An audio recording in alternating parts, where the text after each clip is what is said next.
Welcome to our channel textbook learning. দেখো আবারও আজকে চলতরিৎ থেকে একটা খুবই গুরুত্বপূর্ণ অঙ্ক নিয়ে চলে এসেছি। তো দেখো 220 ভি 60 ওয়াট ও 110 ভি 60 ওয়াট বৈদ্যুতিক বাতি দুটির রোধের অনুপাত নির্ণয় করি। দেখো আমরা জানি পি সমান V square by R. P মানে কি? পি মানে হচ্ছে তড়িৎ ক্ষমতা।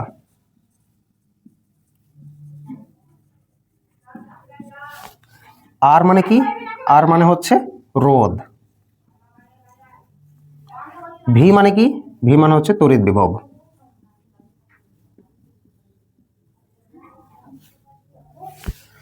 ঠিক আছে, আচ্ছা, বা এখান থেকে রোধ বের করে নিই। তাহলে রোধ আর সমান কি পাবো? V square by P. তাহলে আর এর মান কি পেলাম? আর এর মান পেলাম ভি স্কোয়ার বাই পি। ঠিক আছে, দুটি বাতি বলেছে, তাহলে প্রথম বাতির রোধ, প্রথম বাতির রোধ আমি এটাকে R1 ধরলাম। তাহলে কি সূত্রটা কি? V square by P. V বলতে কি? ভি বলতে হচ্ছে 220 ভি প্রথমটি। তাহলে ভি স্কোয়ার তার মানে কি 220 ইন্টু 220 হবে, বাই কি আছে? পি। পি কত? পি হচ্ছে 60।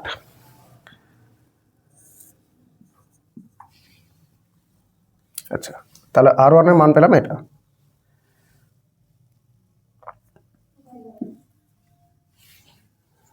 ওমেগা। আচ্ছা, দ্বিতীয় বাতির রোধ,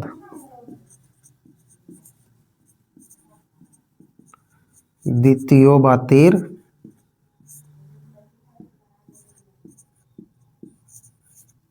রোধ, দ্বিতীয় বাতির রোধটাকে আমরা R2 ধরে নেব। তাহলে R2 সমান কি হবে? একই সূত্র, ভি স্কোয়ার বাই পি। তাহলে ভি স্কোয়ার R2 এর ক্ষেত্রে এখানে কত আছে? 110 ভি আছে। তাহলে 110 ইন্টু 110 বাই এখানেও পি কত? 60 ওহম। তাহলে এখানে বলা হয়েছে বৈদ্যুতিক বাতি দুটির রোধের অনুপাত নির্ণয় করি। তাহলে R1 বাই R2। R1 এর মান কত পেয়েছি? R1 এর মান পেয়েছি এটা 220 ইন্টু 220 বাই 60। আচ্ছা, R2 কত পেয়েছি? R2 পেয়েছি এটা। তাহলে 110 ইন্টু 110 বাই 60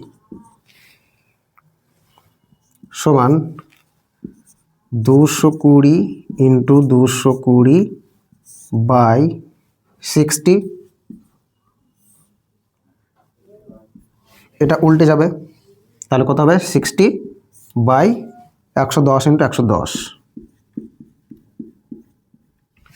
ঠিক আছে, আচ্ছা, এবার 60 কেটে গেল, এখানে একটা করে শূন্য কেটে যাই।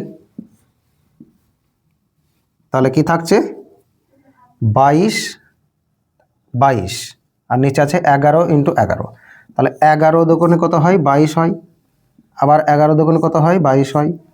তাহলে নিচে আর কিছুই থাকছে না। তাহলে 2 গুণ করলে কত হয়? 4 হয়। আর নিচে কিছু নাই, মানে 1 আছে। অতএব R1 ইস্টু R2 সমান 4:1। তাহলে বাতি দুটির রোধের অনুপাত আমরা পেয়ে গেলাম 4:1। Thanks for watching. দেখা হচ্ছে পরবর্তী কোনো ভিডিওতে।